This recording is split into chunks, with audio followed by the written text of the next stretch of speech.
Good afternoon, everyone. My name is Madeline Parker, and I'm a PhD candidate in city and regional planning. And it's my absolute pleasure to be introducing today's ITS seminar by Dr. Prashanth Venkataram. Transportation for people with disabilities is one of the greatest transportation equity concerns today. Reliable and affordable transportation is essential for accessing almost all parts of life. And while the Americans with Disabilities Act provides certain protections, public and private transportation options often fall short of providing equal access. Adults with disabilities are over twice as likely as those without disabilities to not have access to adequate transportation. Dr. Venkataram will be presenting his talk on this important topic entitled Disability, Transportation, and Accessibility, New Trends and Longstanding Challenges in the US. Dr. Venkataram is a postdoctoral researcher at the University of California, Davis Institute of Transportation Studies. He works at the intersection of transportation and disability in the US to understand transportation challenges facing people with disabilities, how disability may affect the choices and desires that people have for transportation and neighborhood features, and changes in travel behavior among individuals involved in road collisions. His work has also gone beyond traditional academic research to include contributions to federal and state level regulations affecting transportation for people with disabilities. He received his PhD in electrical engineering from Princeton University in 2020 and joined ITS Davis soon after as a UC Davis Chancellor's postdoctoral fellow. And without further ado, Dr. Venkataram. All right, can you all hear me? Yes. All right, great. Thank you, Madeline, for that wonderful introduction. Thank you, Amanda and Helen, for helping to organize this talk as well. My name is Prashanth Venkataram, and I'm here to talk about disability, transportation, and accessibility in the US, giving a broad overview of longstanding challenges and new trends. This is going to be a little bit more of a conceptual overview of the state of this issue.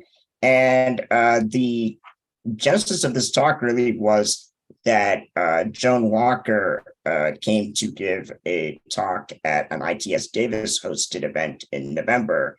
And we were able to strike up a conversation after her talk, which was also similarly nice mix of conceptual work as well as more quantitative work about the state of about how to assess research in transportation policy itself. And so that led to this invitation, for which I'm very grateful. And I thought I'd return the favor by making my talk about disability also a little bit more conceptual in turn. I'd like to acknowledge the contributions of Justin Flynn, Giovanni Chinchilla, Jesus Barajas, Susan Handy, and Dan Sperling. Some of this work was financially supported by Caltrans and the PSR-UTC, and was supported by the UC Davis Chancellor's Postdoctoral Fellowship. Additionally, some of this work was helped by disability advocacy organizations across the state. I particularly appreciated Madeline's introduction to this talk because it leads very nicely into the beginning of the slides themselves. And that is the question of why do we need transportation and what happens to people without reliable transportation? It may seem odd for me to ask these questions at ITS Berkeley, but it is useful to take a step back and remember why we work on these issues. Some people may enjoy transportation for its own sake, whether considering the refreshment from a walk, the exercise from a bike ride, the thrill of a drive, or the relaxation of a train ride. In most cases, though, people use transportation to get to activity places known as activity-based travel, where they can fulfill their needs and wants. So what happens to people without reliable transportation? They may lose existing jobs or fail to get new jobs, fail to get medical care, experience social isolation, or even be subject to criminal penalties for not showing up to court on time. Transportation security just refers to the reliability of people's transportation to fulfill these needs and wants. As an example, researchers at the University of Michigan have quantified transportation security by developing the Transportation Security Index. Conceptually, you can think of parallels of transportation security to food security. Ideally, food would be nutritious, filling, cheap, and easy to find. Typically, though, nutritious food is often expensive and harder to find for people with lower income, leading to eating too little, while junk food with which one can reliably and affordably fill up may lead to health problems later. This naturally leads to the question of whether there are clear analogies to quote unquote healthy or junk transportation. The answer is subtle, as all modes, especially for marginalized groups, have elements analogous to healthy food and junk food. Even apart from the societal costs from carbon emissions or road safety, or the direct effects on one's own health from sitting too long, for the user, people who drive their own vehicles can travel where and when they want, but vehicles are expensive and driving involves a lot of personal risk, especially for people with disabilities, surrounding vision, anxiety, or fatigue, which can limit the places and times that people drive. Meanwhile, public and active transportation modes are cheap, and in some cases involve less personal risk than driving, but they can be slow, low frequency, and have hassles of transfers that limit activities that can be done in quick sequence. These are the choices that our society has made with car dependence and a minimal safety net, leading to transportation insecurity for many groups. So who are the transportation insecure? Groups of people who tend to be transportation insecure in the US include women, especially mothers, and among them single mothers in particular, people of low income, people from ethnic minorities, and people with disabilities, the last of which is the focus of this talk. We define disability operationally as having trouble walking, climbing stairs, seeing even with glasses, hearing even with hearing aids or similar devices, learning, concentrating, or remembering, talking even in one's own first language, or being in everyday situations due to fear or anxiety. These definitions were adapted from the 2019 American Community Survey with help from disability advocacy organizations across California to ensure that we weren't taking an overly medicalized view of disability, while also making sure that we don't force anyone who may have trouble with any of these things, but doesn't want to identify with the words disabled or disability to do so. So just to briefly set the stage, what are the typical transportation challenges that face people with disabilities in the US? These could include things like using a car's controls to drive, crossing the street as a pedestrian, knowing where public transit bus will stop next, and navigating train stations, just to name a few. But many of these issues are actually cross-disability, because while some of them may seem to bring to mind specific disability subgroups, like knowing where a public transit bus will stop next may have to do more with vision or hearing disabilities, or crossing the street may have more to do with physical disabilities. In fact, many of these issues affect people from different disability subgroups, because crossing the street could also affect people with physical, vision, hearing, or cognitive disabilities in different ways. And so that suggests that solutions to problems that people with disabilities experience with specific modes of transportation have to account for cross-disability issues and not just narrowly focus on issues faced by specific disability subgroups. Now, at this point, given the transportation challenges that face people with disabilities and the existence of potential workarounds that can reduce or remove the need for non-trivial transportation, some of you may be wondering why I'm focusing so much on transportation. This comes to the planner's definition of accessibility, which is affected by mobility and proximity, and can therefore be improved by improving each of these factors. In particular, an activity place can be more accessible by the presence of transportation modes that can move faster and with more convenience, or by the implementation of denser mixed land use patterns. Pushing for more dense mixed use development can reduce the physical and financial burdens of transportation for all, and is consistent with pushes for greater efficiency and environmental sustainability in the use of housing, transportation infrastructure, and other infrastructure as well. And this is also consistent with formulations in the last several years of the concept of a 15-minute neighborhood or a 15-minute city. Now, from the perspectives of equity and sustainability, it would be ideal for everyone except those who work on farms or in heavy industry, with and without disabilities, to live in such dense mixed-use neighborhoods and not have to travel far for anything. However, many people with disabilities, like others without disabilities, are constrained in where they live, where they can live, due to the presence of others in the household who have differing places of work or education, as well as the costs of housing in general. People with disabilities face additional constraints, namely the costs of housing modifications or getting housing that has already been adapted, and the location constraints of others in the household who help them with daily activities, whether as caregivers in a more formal setting or more informally. And some people with certain disabilities, like neurodivergence or anxiety, may specifically choose to live in sparser areas because those disabilities may lead to issues that they face if they're in a denser location having to interact with many strangers frequently. It's certainly important to continue pushing for more dense mixed-use development that works for people with disabilities so that housing features or the lack thereof don't systematically constrain residential location choices of people with disabilities. However, this long-term goal shouldn't be used as an excuse to ignore the existing transportation needs of people with disabilities right now where they live.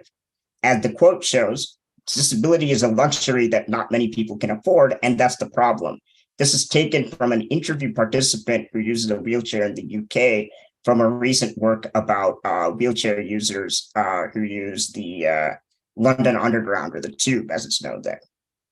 And that is why this talk focuses more on transportation issues while not ignoring land use considerations as well. So if workable housing and transportation are hard to get, then one may hope that people with disabilities could make further use of online activities such as delivery services, video conferencing, and remote work opportunities. However, while people with disabilities may choose to use these services to avoid challenges with transportation, they don't want to be forced to do so just because of its societal bias against including people with disabilities in activity places and transportation modes outside the home. Our recent work on a focus group involving adults with disabilities in California, which is currently under review, illustrates this in two ways. The first quote, "Going to meet my clients is quite often a task to me, considering the fact that I can't drive it all alone or walk alone at daytime, and I've lost a lot of work because of that. Places are so far away and I can't help but work from home," shows that there may be limitations to remote work that become insurmountable for people with disabilities due to transportation challenges. The second quote, "Transportation is really key to people with disabilities getting out into the world. The more we're out into the world, the more we can change the other problems related to how people perceive us and how people feel about us," shows that going out is critical for well-being and for reshaping societal attitudes about disability. So clearly, we can't exclusively rely on app-based activities to solve all of our transportation problems for people with disabilities, and transportation will always be needed and wanted one way or another. So if app-based activities aren't a one-size-fits-all solution for people with disabilities, perhaps special transportation services like paratransit could help people with disabilities avoid challenges with broader transportation system. This was the view that was pushed by many officials, including New York City Mayor Ed Koch in 1984 and officials in Singapore from 1998. The quote from Singapore in particular was from To Soo Fen of the Land Transport Authority in Singapore. It is from her letter to the editor of the Straits Times newspaper that, as Ed Koch did 14 years earlier, argued against elevator installation in the Singapore Rail Rapid Transit System and in favor of using paratransit instead, that the motivation is clearly revealed. And I'm pointing specifically to the midsection of the quote about how disruptions would be very costly for other commuters. Other cities are able to do this as their riderships and service frequencies are much lower than ours, and it would hold up the entire rail network, resulting in longer travel and waiting times for all commuters. It's here that the motivation is clearly revealed, because if people with disabilities were visibly a majority or otherwise a large fraction of the population, their needs would be centered in transportation design. Otherwise, their smaller numbers in the population would lead to less political power to affect changes when problems would arise with paratransit, which means that paratransit effectively becomes a segregated, so to speak, set it and forget it option in the view of the rest of the population. This strongly suggests that integration as a matter of principle is paramount, as has also been explained by Martins in his work in 2018.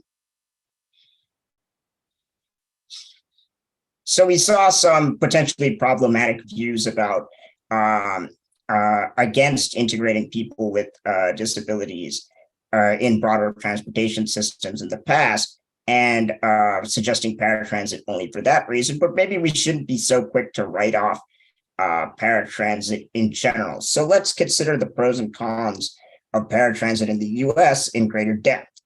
In principle, anyone with a disability should be able to use paratransit. However, inefficiencies with serving circuitous suburban or long rural trips with few opportunities to pool rides makes it much more costly, leading to gradually more restrictive eligibility requirements over time, and in turn to something like a financial death spiral for the paratransit agency. Also, our work and other work have shown that there have actually been injuries aboard paratransit, leading to new or more pronounced disability among customers. And paratransit agencies typically require customers to book rides 24, 48, or even 72 hours in advance, deal with pickup times that are given in 3 or 4 hour long windows, and could even be further delayed or have no shows as well. And yet customers are not afforded any of these at all, because if customers are even 5 minutes late, the ride will just take off without them, and the customer will have no recourse in that sense. So to better understand the problems with paratransit, and with other transportation modes, especially for people with disabilities, we need some new conceptual terms to improve our understanding. And these are as follows. Availability asks if a transportation mode is present when and where needed, and this is not exclusive to people with disabilities. Immediate usability asks, when present, can a person with a disability directly use it, or might that person have to end the trip right then and there? Note that immediate usability is not a binary quantity, because some problems with immediate usability, such as stairs in a pedestrian path, may end trips immediately for some users, while simply adding some immediate physical or mental stress for other users, but not ending the trip, though perhaps discouraging future trips. Also note, as Madeline did in the introduction, that immediate usability often refers to concerns of ADA compliance, but certain aspects of immediate usability may fall outside of the purview of the ADA. Work by Levine and Karner from 2022 has drawn attention to this point too. Cumulative usability asks the question, do problems along a trip disproportionately stress or discourage future trip making among people with disabilities? And this is influenced by availability, immediate usability, and whether the trip happened to be a longer one and whether it happened to require connections across modes. In the case of paratransit, many users experience problems with availability, given the problems with delays, pickup windows, and advanced booking that I had mentioned earlier. Some users who are injured would experience problems with immediate usability.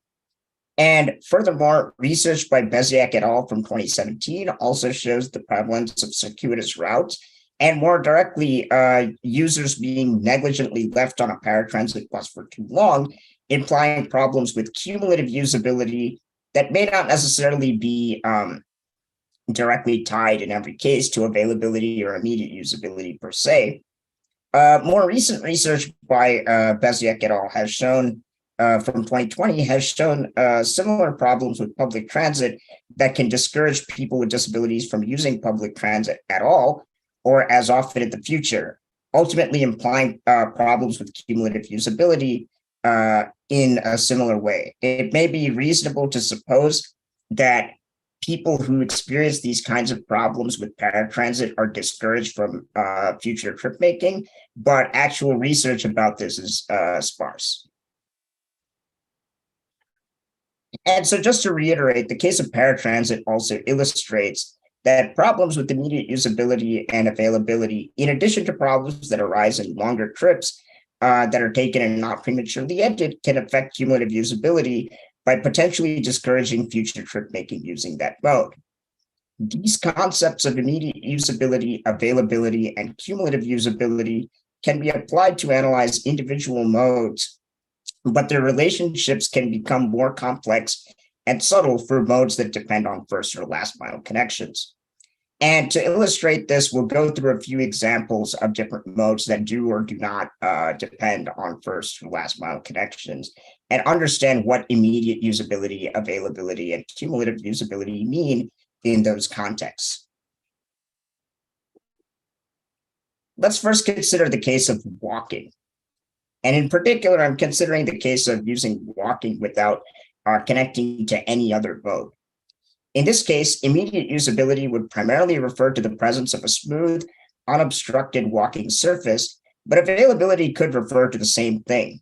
The line may be a little blurry, especially because problems with the surface that could end specific trips for some users may not end trips, but may just discourage future trip making by other users, as was illustrated in the case of a staircase along the walking path. Additionally, it is worth noting that sidewalk obstructions may come not only from things like tree branches or signs for shops, but also from infrastructure associated with other transportation modes, like road signs or lights for drivers, EV charging cables, and even shared bikes or scooters that are strewn across the sidewalk. We found in our work that these factors, along with the proximity of places to each other, connected to land use, and features like lighting, seating, and shade all contribute to cumulative usability, and that captures the extent to which people may be fatigued after specific trips or discouraged from making future trips as a pedestrian. For driving one's own vehicle, the situation is a bit different. Availability is essentially given by the ownership of the vehicle and the presence of a road network that can allow the driver to drive anywhere as long as the person is willing to drive. However, there are many factors identified in past literature and in our work, such as reach and seating for people with physical disabilities, visibility of the road ahead related to lighting by the car, like the headlights, as well as on the road from street lights, for people with vision disabilities, alternatives to audio alerts for people with hearing disabilities, simple controls for people with cognitive disabilities, and other factors like the presence or absence of passengers, depending on the person, that may contribute to the anxiety of driving for people with mental disabilities, that for some people may be problems of immediate usability and they can prevent driving altogether, and for other problems may just be problems of problems of cumulative usability, and they may not stop specific trips right away, but may discourage future trip making.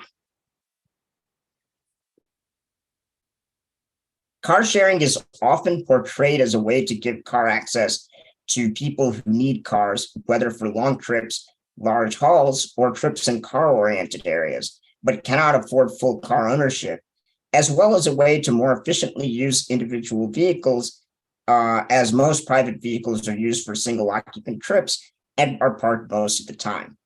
However, car sharing may present additional difficulties to people with disabilities. First, vehicles in car sharing services are often not adapted to the needs of people with disabilities, as discussed in the previous slide, leading to more problems with immediate usability. Second, availability is no longer guaranteed in the same way for users, as vehicles may be placed far from users, requiring potentially significant first or last mile travel. This in turn means that immediate usability, availability, and cumulative usability problems with walking or with other modes used for first or last mile connections in turn play into the availability and therefore cumulative usability of car sharing. Similar considerations have been identified by Levine and Carner in 2022 and Park et al. In 2023 for public transit, and similar considerations would conceptually play into shared micromobility, as these modes also rely on first and last mile connections, unlike the case of just walking from origin to destination or driving one's own vehicle.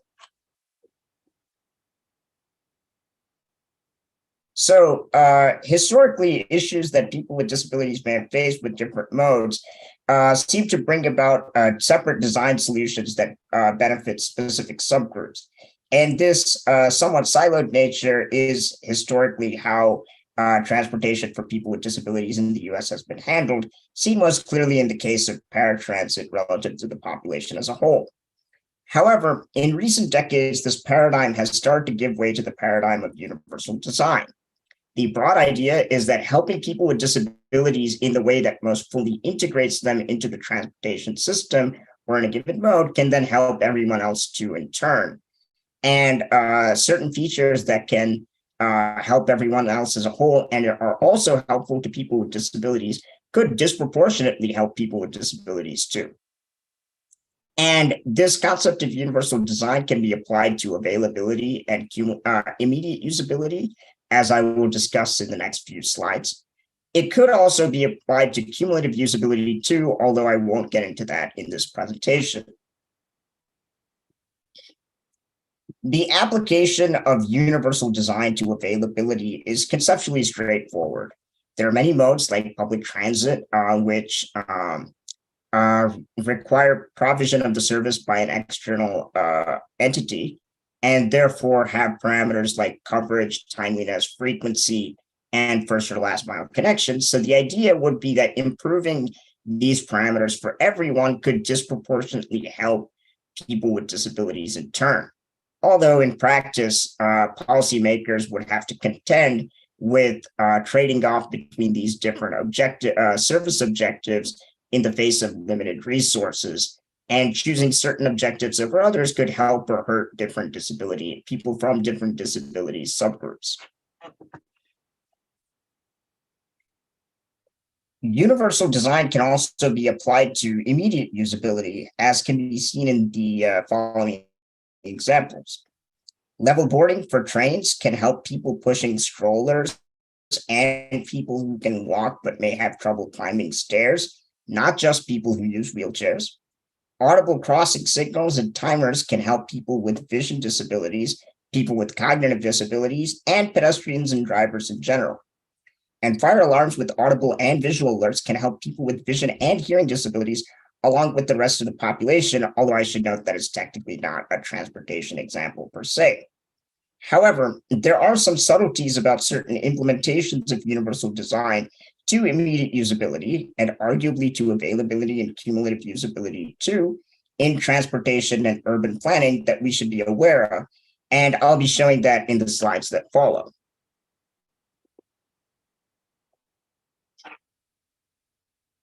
So many sidewalks in the US are separated from roads where vehicles can be driven through height difference given by a curb.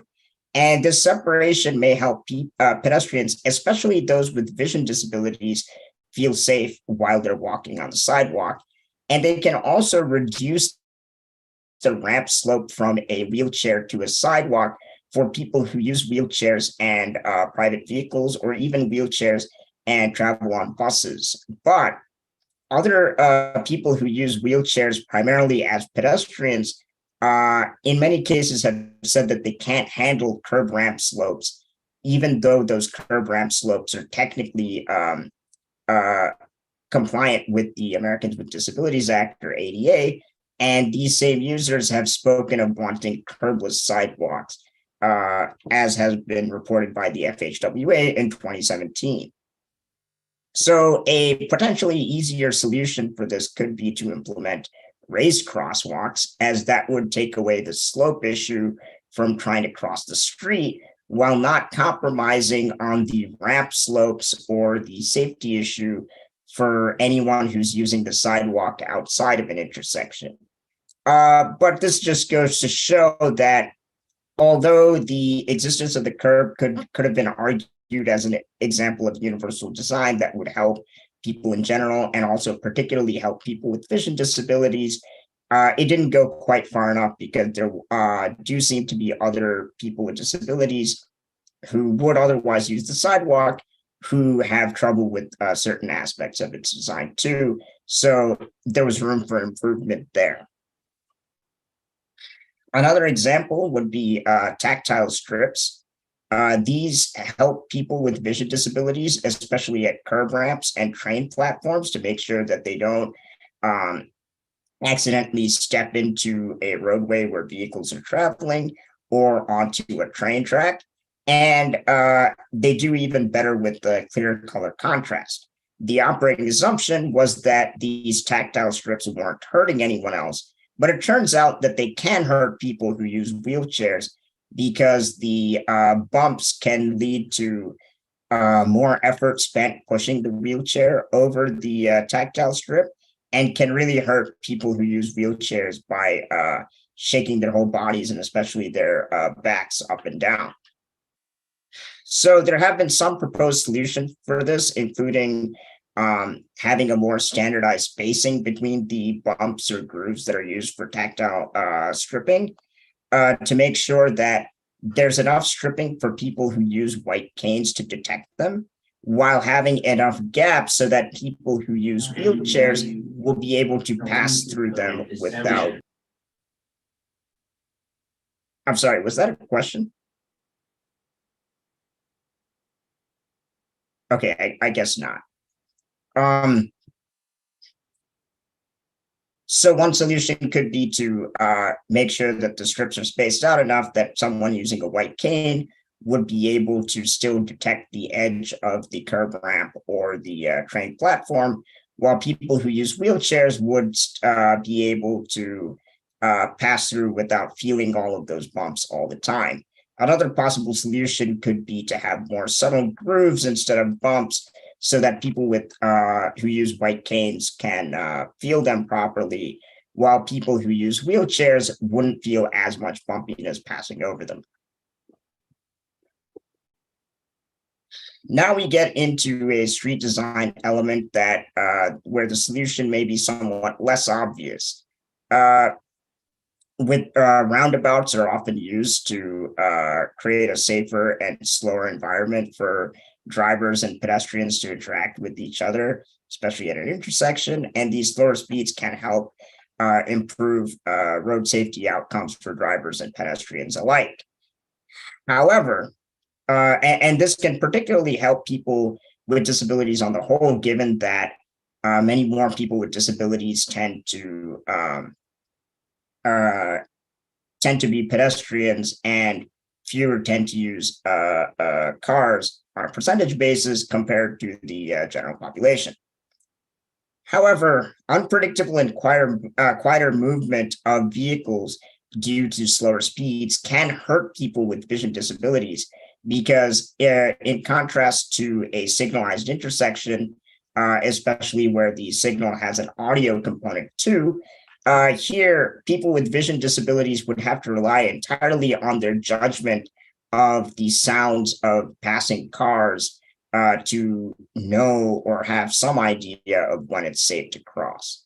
So maybe a solution could be signalized roundabouts, but it's not clear if this would end up hurting the design elements that make roundabouts otherwise work so well for drivers and pedestrians alike, and whether it would encourage some sort of abuse by pedestrians to bring all drivers to a stop when it's not really necessary.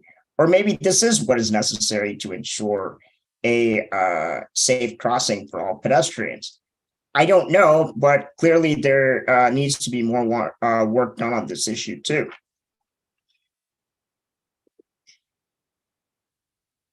And I'll briefly discuss car-free zones as well, which have especially become popular even in the US in many dense cities in the wake of the recent pandemic, as they can help many different groups of people through promoting better health through active travel, better road safety, easier socialization, and easier economic participation, especially for those without cars who are disproportionately represented by people with disabilities compared to those with cars. However, there are many groups who are really helped by car travel, especially those who are vulnerable to interpersonal violence that they may otherwise face in crowded public spaces. These include in many cases, women, people from ethnic minorities, people from the LGBTQ plus community, and people with certain disabilities that may cause them to present differently in public or especially in crowds of strangers. And it can also help those who are in need of more frequent personal or medical care, whether that means going to the car to get that care in a safer place outside of the public eye, or being able to go home a little bit more easily and quickly.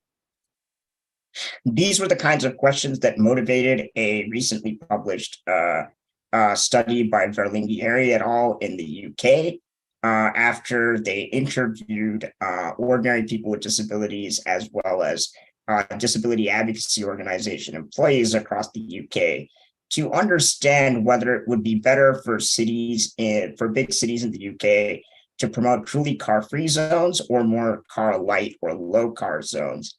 And the consensus seemed to be around the latter, with better street design to prioritize public transit and small freight, but still allowing cars to transport people with disabilities as needed.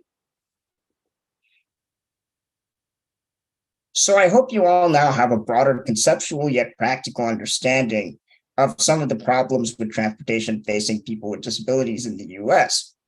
At this point, I'd like to speak about my own example as a person with a disability and how that has affected the format of this presentation. I have personally experienced road safety problems as a pedestrian using a wheelchair in Davis. So to be able to come to Berkeley, this is the first problem that I would face right off the bat. Trains have limited availability, and not all Davis to Berkeley intercampus shuttle buses are immediately usable given my wheelchair. I'd have to book them in advance, and there's still no guarantee. I'm not familiar with the transportation environment of Berkeley, and this may lead to problems with cumulative usability in conjunction with the unpredictable delays and hard to manage transfers for buses. And all of these issues are compounded by the fact that if any of these parts of the transportation network fall through for me, I basically have no fallback because there's extremely limited availability of immediately usable taxis and TNCs in Berkeley and none in Davis. So I really appreciate having the opportunity to present this work remotely so that I can get it out there. Of course, a big downside for me has been that I've missed the opportunity to meet and network with you all there. But I'm still very glad that you were all able to attend this presentation and that you were interested enough in doing so.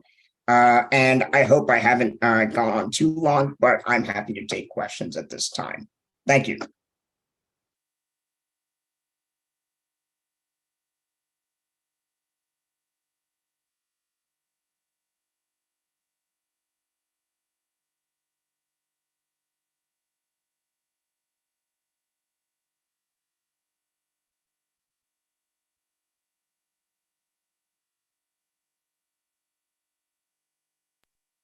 Well, thank you so much, Prashanth, for coming on Zoom and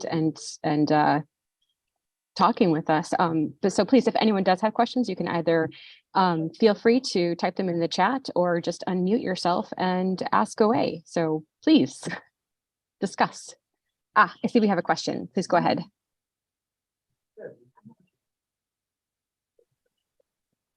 Hi, this is Michelle Stewart. I work for the commuter rail Metrolink in Southern California. And I'm curious because of the mention of the train, between Davis and the Bay Area, I was wondering if you're referencing Capital Corridor.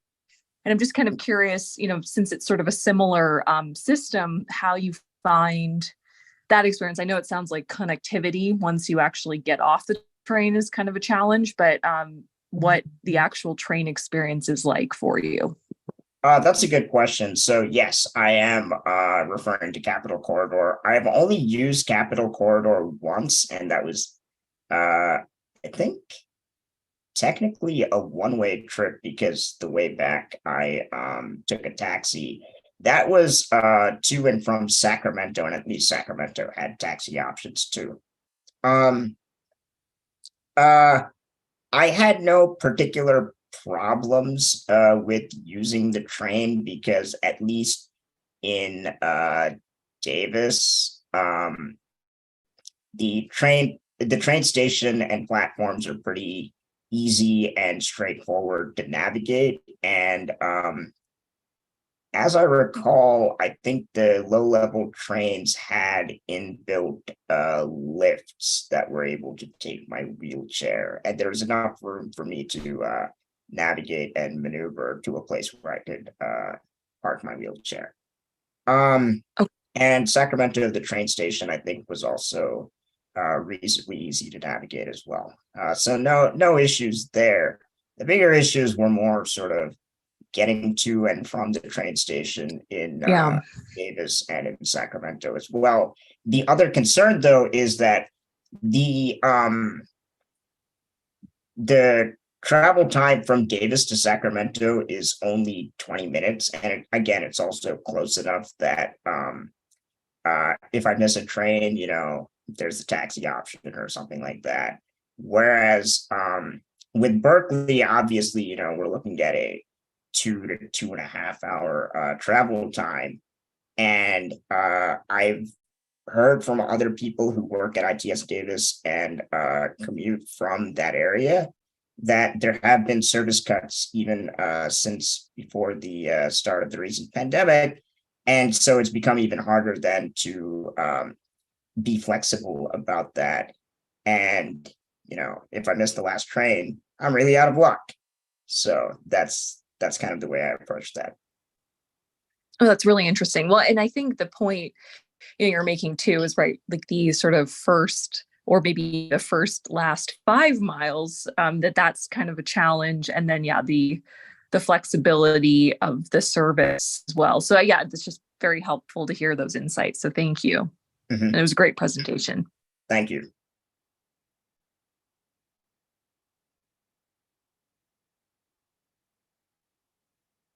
I'm happy to take any other questions from the participants online, whether orally or by the text chat, as well as anyone who's in the room, if anyone else is still in the room.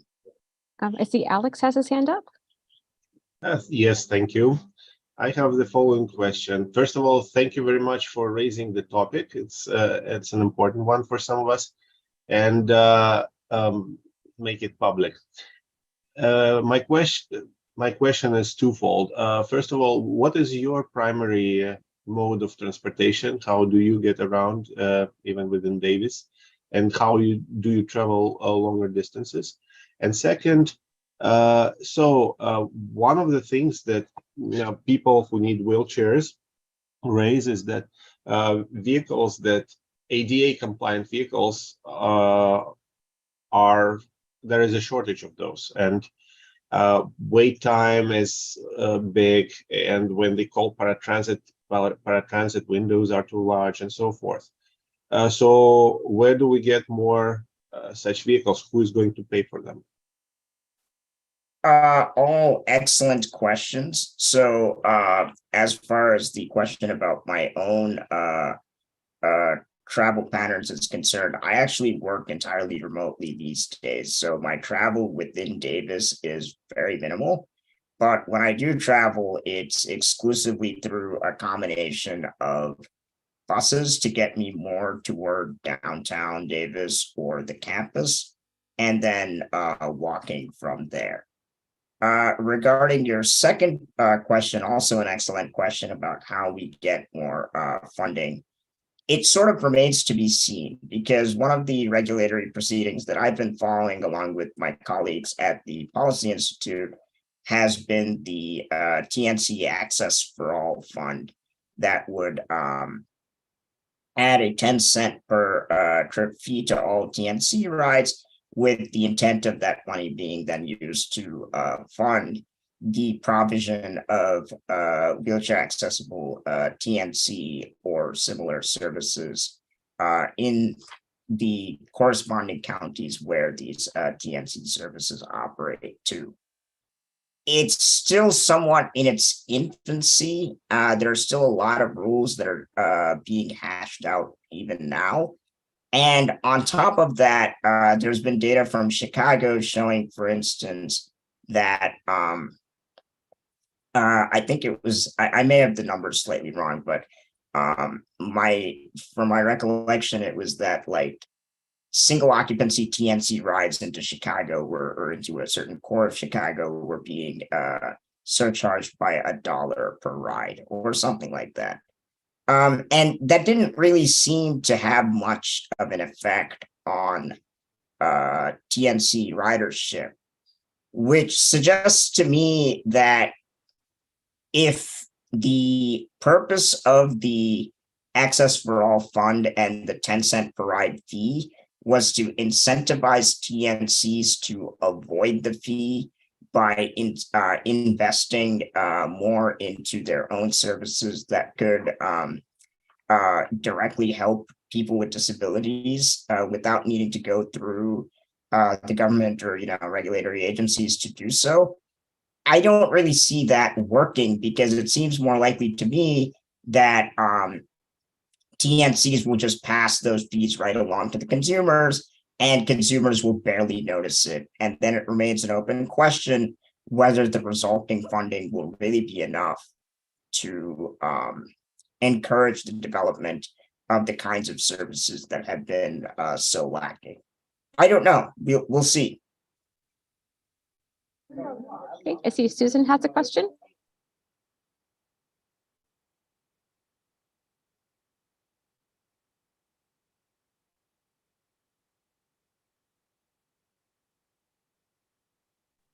All right, I had to put my glasses on in order to see how to unmute myself.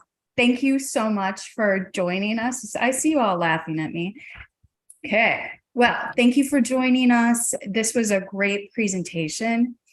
I was really curious what your thoughts are on some of these developments we're seeing in microtransit and the idea of sort of advancing paratransit more and making it much more dynamic and responsive and reducing those total estimated travel times, if you see promise there.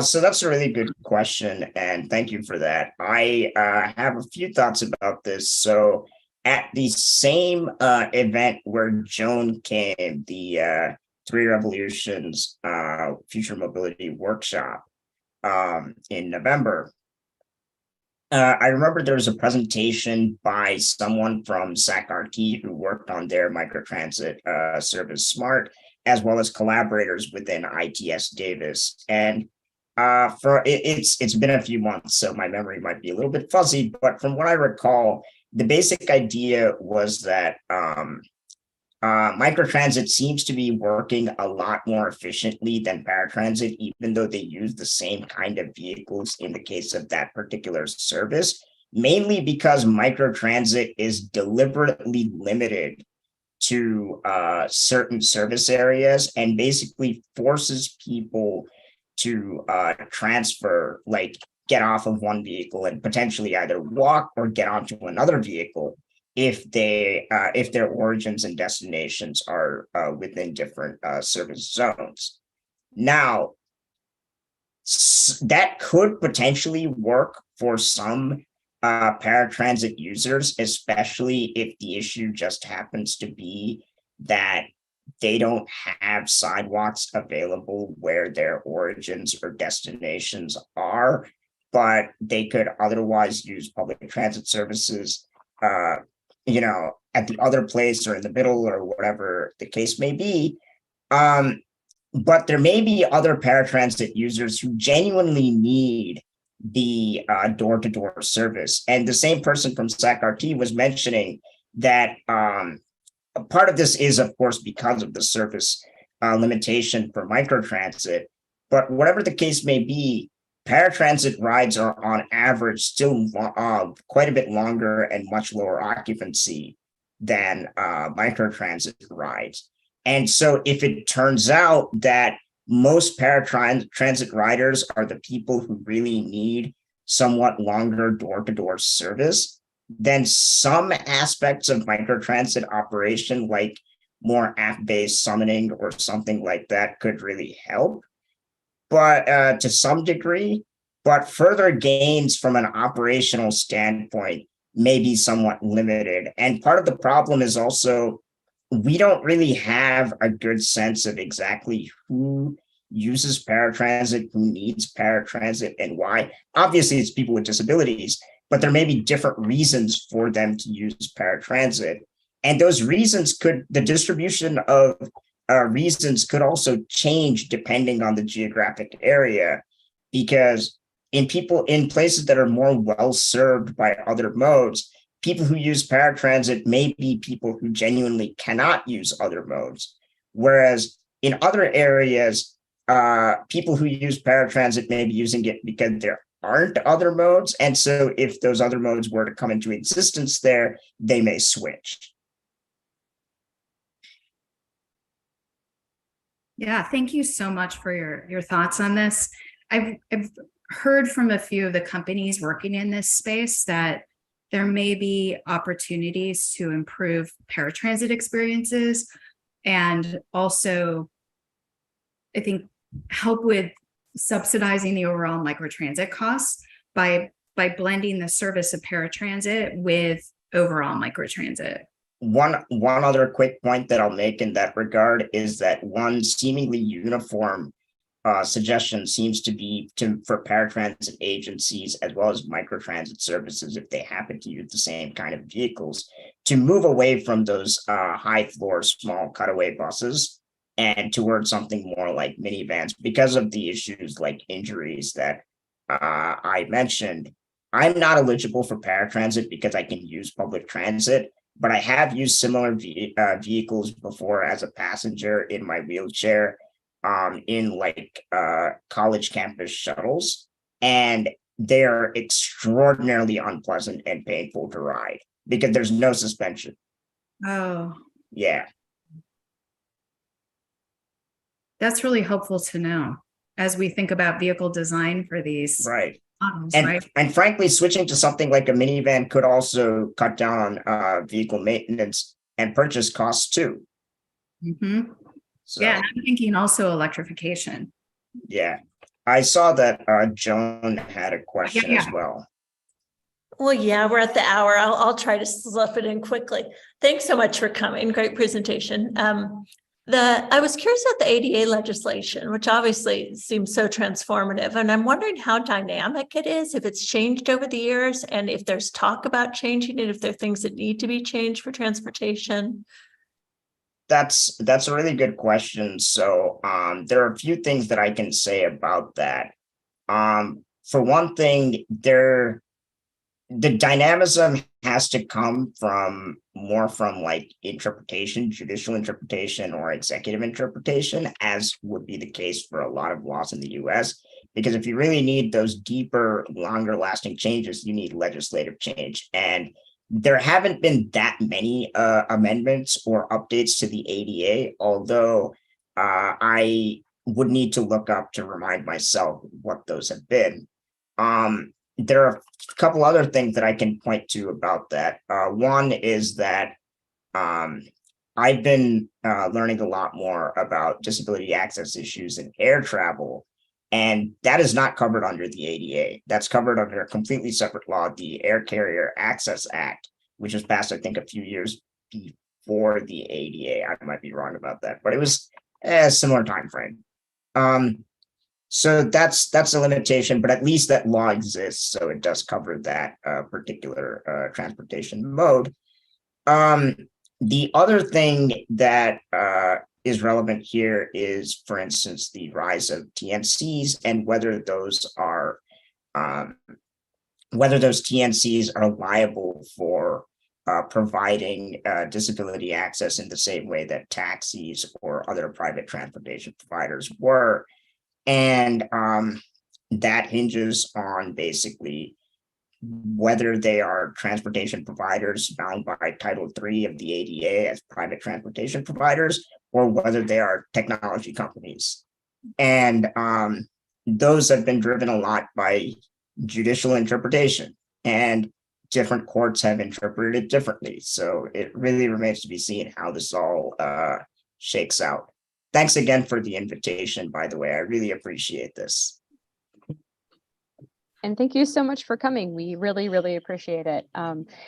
We are past the end of the hour. I just want to remind everyone we have 3 seminars next week. We have one on Monday that's in person, one on Tuesday that's online, and one on Friday that is also in person. So thank you so much again. And this was a really good discussion and great presentation. Thanks so much. Thank you. And if anyone has questions, please feel free to email me as well.